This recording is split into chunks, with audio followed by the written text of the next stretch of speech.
This is the Hope Not Note podcast, where we answer your questions and share inspirational stories to fill your soul with hope. Our mission is to empower hope to those who have been plagued by nope. I'm Dr. Dylan Caswell. And I'm Brandy. And we're here to bring you out of the nope and into hope. Welcome to the Hope Not Note podcast. Thank you so much for tuning in. Our question this week is from a listener named Harry. And Harry says, I was listening to your episode of Shin Splints, and part of the episode that talked about caloric deficits and the risk of shin splints really stuck out to me. I'm trying to perform at my peak while staying lean, and I'm wondering if caloric deficit and injury risk is just for shin splints or if it's for all injuries, and how much is too much of a deficit? Oh, Harry hit us with a two-parter. Uh-huh. 2 questions. The 1-2 punch. 2 questions, 1 episode. Da-da-da. But Harry, thank you for submitting the question and listening to that shin splint episode. I think when athletes hear that fact, that it is surprising to them of like, oh wow, I thought of like calories in the sense of diet, but I didn't think of it in the sense of injury risk. And what was shared in that episode is, if you haven't listened to it, go back and listen to it, but the summary would be that one of the hidden factors of shin splints that just isn't being talked about is the caloric deficit, because shin splints are a bone stress injury. It's not a tibialis anterior overuse. It's not a periosteal injury of the tibia. It is a bony cortex bone stress injury. And there's well-established data showing that a caloric deficit and specific diets that are low calcium, vitamin D, of how much more of a risk factor it is to have these types of bone stress injuries if you're in a deficit. Now, to Harry's question, is that reserved to shin splints? No. That episode was focused on shin splints, but anywhere that there can be a bone stress injury. So an example I'll give here is an injury called spondylolisthesis, which is a big word to say. That's fun. That is a stress fracture in the lumbar spine in the lower back. It most of the time is going to happen at L5-S1. And similar to a shin splint, it happens because there's a lot of shear force right there. With the shear force and with the stress going to the bone, the bony breakdown outpaces the bony formation. And if that keeps accumulating, then we have that injury. And when we look at spondylolisthesis, again, taking it away from shin splints, but to a different injury of a spondylolisthesis, what are the 2 main populations that have this type of injury? Gymnastics and wrestling. And we used to think, and not to say that forces at play of compression and shear don't matter, because they do matter, it's part of the equation, but what do gymnasts and wrestlers have in common with each other? Constant caloric deficits. Yeah. One for the aesthetic and for the performance, and then the other one to make your weight class, right? So we see these 2 populations that, yes, they have high spinal extension forces, much different than each other. And a lot of times people will just say, well, it's just the force of sprawling in wrestling, just the force of landing in gymnastics. Like, yeah, no, there is that force, but why is this injury happening now? And let's look at a wrestler that's in a caloric deficit versus one that's not, and let's compare and see what type of injuries does that amount to.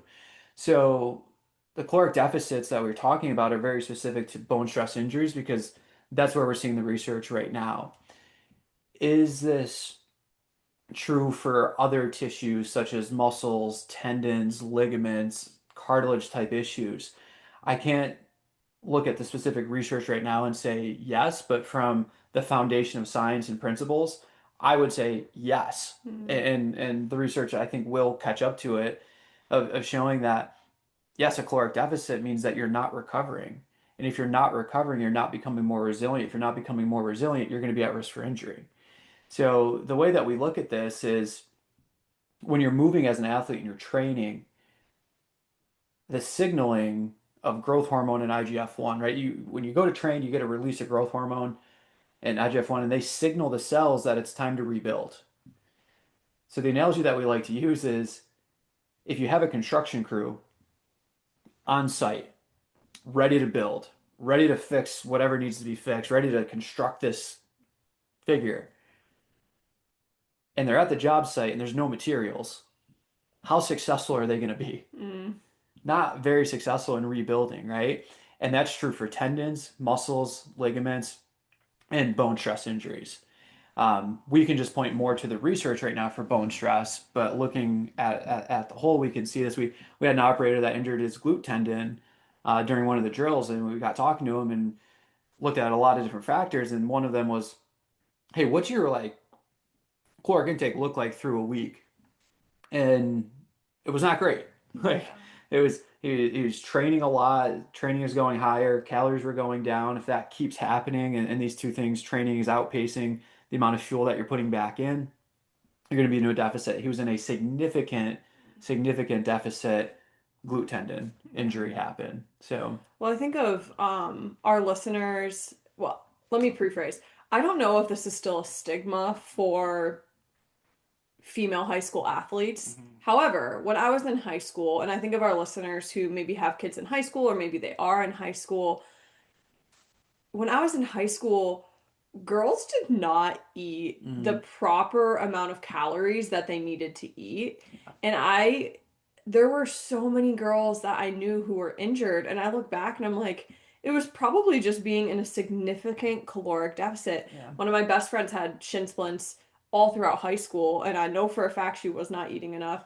I was a vegetarian. yeah, So let's add on not eating, like having enough calcium and vitamin D, being a vegetarian, hello, stress fractures. yeah, And so, like, those are just two examples, but I know plenty others. And there was almost this, like, stigma of, like, not eating a lot at that age. And I know that it's not the case. Like, I know that caloric deficits and injuries, whether it be like a bone injury or what you were giving examples of other injuries, it's not just reserved for high school students yeah, and high school females. But I know that that's where a lot of it started for me, and I'm sure that it's just like habits that people there's this like I don't need to eat enough. I don't need to eat a lot like stigma that yeah. people like develop as a teenager, and then it goes in. Then you're if you're athletic, if you're a three-sport athlete when you're in high school, or if you're just staying active after high school but you've never really learned how to eat the proper amount of Right. calories, like that's where these things will develop. Yeah, and that goes into Harry's second question, but I really realized it was a three-part question. It was The one, 1, 2, 3 punch. the three punch, it was staying lean and being able to perform, and then it was caloric deficit and injury risk, and then it Mhm. was how much is too much of a deficit. Yeah. And so let's take how much is too much of a deficit, and then we'll go back to the lean part Mhm. of it because I think it does really well, pun intended, feeding into what you were saying. But But it's we love puns. so we don't even need a soundboard because we No, can just make the sound of effects course. with our mouths. That's awesome. Duh. But so how much is too much of a deficit? And we need a starting point because a lot of athletes, the reason they're not tracking their calories is because there's the barrier to entry. The best method is that you're weighing your food and you're knowing that what is the carb equate to of the four calorie unit of measurement for energy. Protein, same thing, fat being 9 calories per gram that's being measured. So measuring it and then doing the math to see where you actually at, like that's the best practice, right? But I don't know if you've tried that, but that's hard to sit. It's tricky to want to measure your food through the entire day. Mhm. I'm going to be eating and doing that. So one way that decreases the barrier of entry is you have to understand what your maintenance calories are. And one way to do that is take your body weight that you want to be at or the maintenance weight. So whatever that may be for you, and then you multiply that by 15. And the body weight, you're going to do that in pounds, not in kilograms. So your body weight in pounds, multiply that by 15. That'll give you a general idea of where you want your maintenance calories to be. So now you have the target point, right? You have the goal for the day, which is the second pillar of hope, right? Mhm. So really to do this, you need to have hope. You have to have self-agency in that you're going to do this. Now you have the goal of your maintenance calories. So what are we missing? We're missing the framework. So let's touch on that framework. One way that you can do this and the addition of AI and Chat GPT and apps are available now that you can take a picture of your plate and it will estimate the calories and your macros based off of that picture. So it's never been easier for athletes to track or get an idea of where their calories are at. Again, the artificial intelligence models, the picture of the app, they're not perfect, but it's a starting point. It's enough to get you in the game and then get you interested into potentially at one point going, hey, I feel good about this. I want to really see where I'm at. Let me get that scale and measure out my food Mhm. and see where it's at. Or maybe the latter, where you do it for a few weeks and you're like, I got this. I don't need to be as diligent. I don't need to measure everything because I'm good and have a greater understanding. You Right. might want to go to what Dylan's saying, or you might just be like, oh, okay, I'm good. I got this. Yeah. Like this is the amount that I should be eating per day. And now you have objective numbers. You have the calories that you want to get to. And then we'll touch on like the ranges within that for your macros, but also you have this beautiful thing of weighing in and seeing like, hey, I'm eating the calories I need. I feel good. My training's good, and my weight's staying the same, right? A little bit of fluctuation, sure, but like 1 to 2 pound fluctuation, great. Like you're in the zone that you need to be in. Why don't we take a quick step back and then quickly I just want to identify to the listeners, like what is a calorie and what does a deficit mean? And it probably should have started off with that, but we're gonna get it now. So a calorie, in the simplest definition, is a unit of energy. That's what it is. Like food is energy, and that's why you should be Should eating. we tell them the task Is story? yeah, yeah, yeah, absolutely. Just like when we were in Italy on our honeymoon, it was really cool to walk through a grocery store and pick up, a jar of tomato sauce or something like that. And calories literally were just, it just said energy. It didn't say calories, it said Yeah, energy. And it kind of made us not realize because we already knew it, but it's been this thing that's really stuck with us of that's the purpose of a calorie right. is to give us energy. Yes. And then within that, there's certain calories that are going to give you more energy versus less energy. And those are the nutrient dense ones can give you more energy and some other things that we'll touch on. So calories is a unit of measurement of energy. When we eat, we're taking in energy. When we train, we work out, we breathe, we move, we're just alive, we burn calories. When you're just burning calories and you're not training, that's your basal metabolic rate. That's just how much calories are burned through the day when you do no extra. The more that you do, the higher metabolic rate you're going to have, the more calories are going to be burned through that day. So the more that you're doing, the more fuel that you're going to need to maintain. And that's where athletes get into a deficit. And what is a deficit? A caloric deficit is when your energy output is higher than your energy input. You're doing more, you're burning more calories than what you're taking back in. And that creates the deficit there. So to Harry's second or third question of how much is too much of a deficit.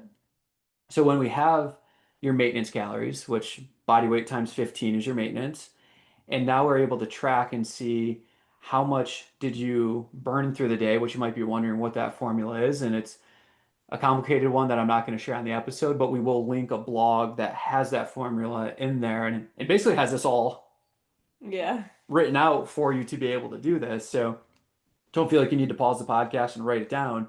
Just click the link in the show notes and it'll bring you to the formula and then you can plug in your numbers to get that because you can figure out what is your burn rate through the day, what are your maintenance calorie targets, and then how much are you taking in, right? And that'll give you an idea of are you in a deficit, are you in a surplus, are you hitting that maintenance range?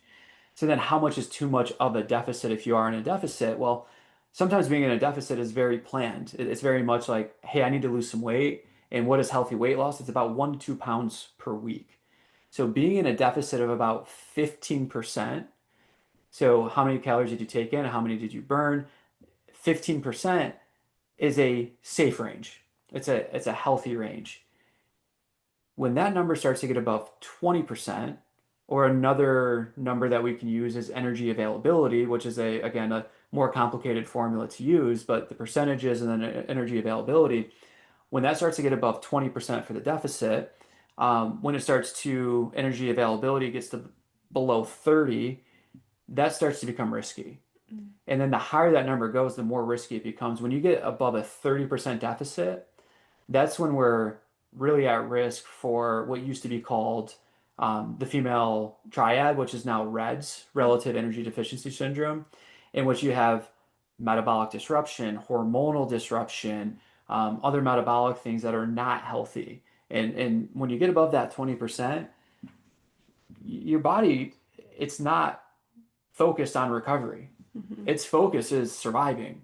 And if its focus is surviving, you're going to go to conservation mode, not conversation, conservation mode, in which like the goal is not, hey, let's rebuild. It's like, hey, we gotta keep our tendons, ligaments where they Hmm. are because we don't have enough energy to put into that. And that's not a place that a high performing athlete should be at, Yeah. right? So a deficit above that 20% threshold for where you're at, not great. Our general rule of thumb, and again, this is a general rule of thumb, it's going to change based on the athlete and their goals and all that, but generally, if an athlete wants to lose weight, we're looking at, okay, we need to get these numbers so we're not guessing at this, and we need to see from those numbers, let's decrease your caloric intake by 500 calories. Let's increase your output by 500 calories, which creates about 1,000 calorie deficit. Through the week, there's about 3,600 to 800 calories per pound. So 1, 2, 3 by the end of the week, pound and a half, 2 pound weight loss. Like you're in that range of healthy weight loss. So that's one way that we can go at that. And then the last part that we want to touch on is the idea of Hmm.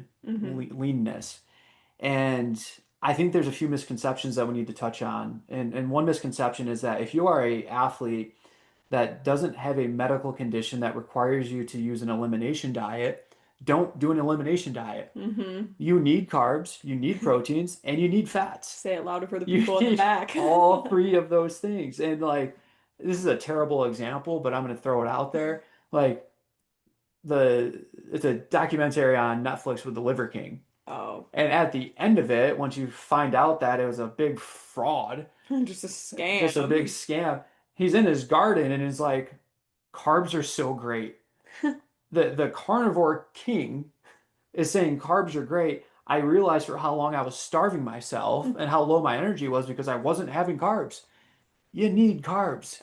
And if you're a high performing athlete, honestly, about 50 to 60% of your diet needs to be carbs. I get so annoyed when I'm like looking for a high protein recipe on like Instagram or whatever, and then it's like high protein, low carbs, and I'm like, no, I want the I carbs. need the Stop carbs. saying low carbs. I want the carbs. Yeah. But it's like there's a stigma of no, it needs to be low carb. Like, no, we need carbs. Yes. And that goes beautifully into the second misconception is the idea and the fear that carbs will make you fat. Like, you know what makes you fat? Fat.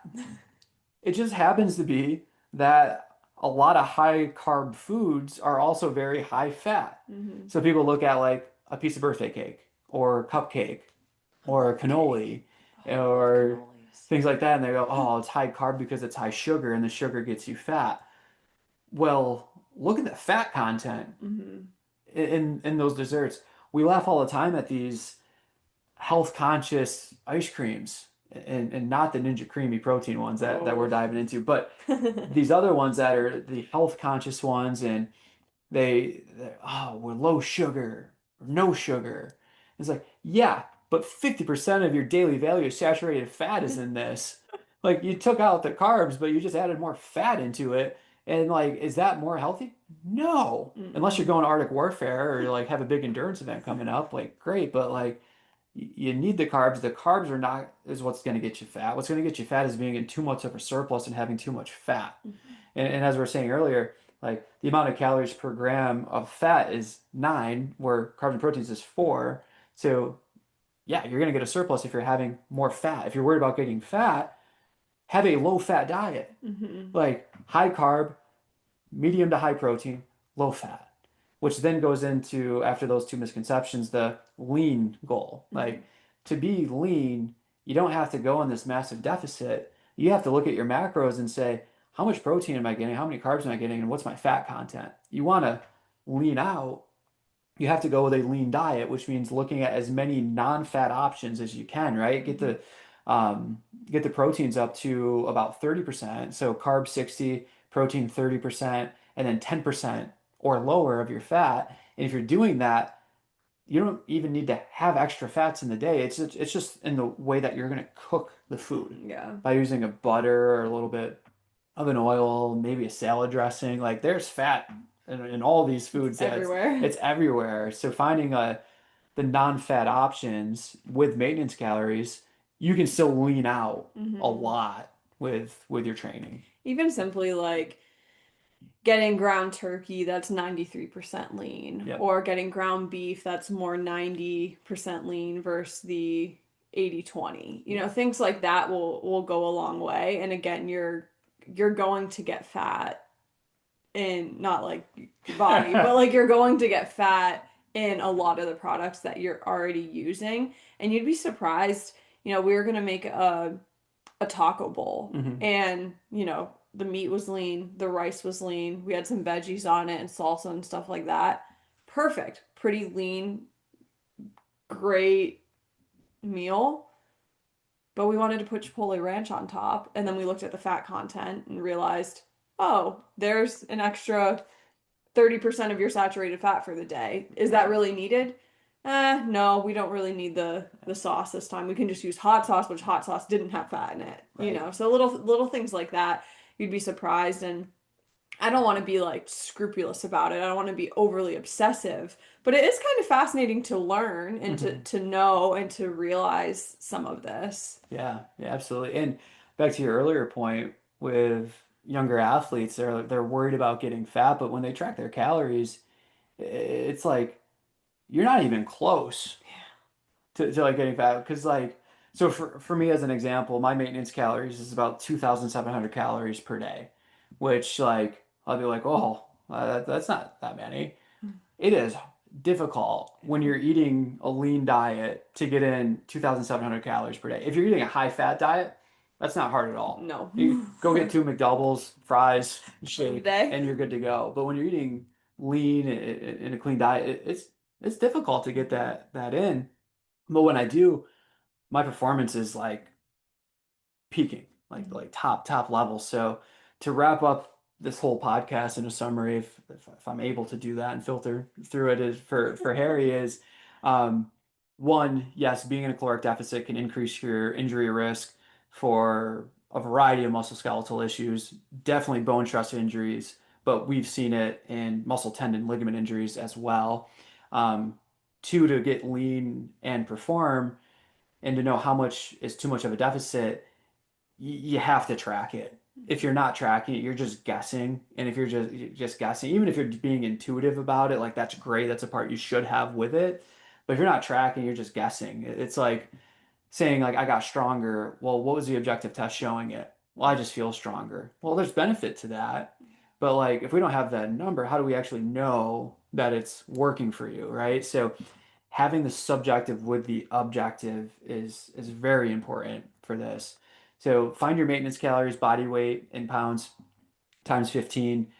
Um, you can use the link in the show notes to get to the other formulas to figure out how much are you burning per day. Track for a week, see where you're at, make the adjustments. If you want to be lean and performing well, you need to be at maintenance calories or even a little bit of a surplus. You can still get lean by doing high carb, high protein, low fat diet. Hmm. I think that wraps it up. Is that I think so. summary? Yeah, Yeah. great job. Awesome. You want to share a little hope And story? yes, the last part is just unless there's a medical reason, do not fall for the temptation of elimination diets. If you want to eat clean, just go for more of your single ingredient foods. Hmm. Like tomato sauce, ingredient, tomato. Yeah. Like easy thing. Carrots, what's the ingredient in carrots?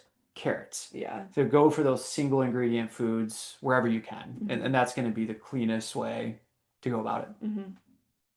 That's it. Great job. Awesome. Awesome Hope episode. story? Yeah. Yes. I will share the hope Should story. we do a drum roll? Drum roll. Yeah, back to the soundboard.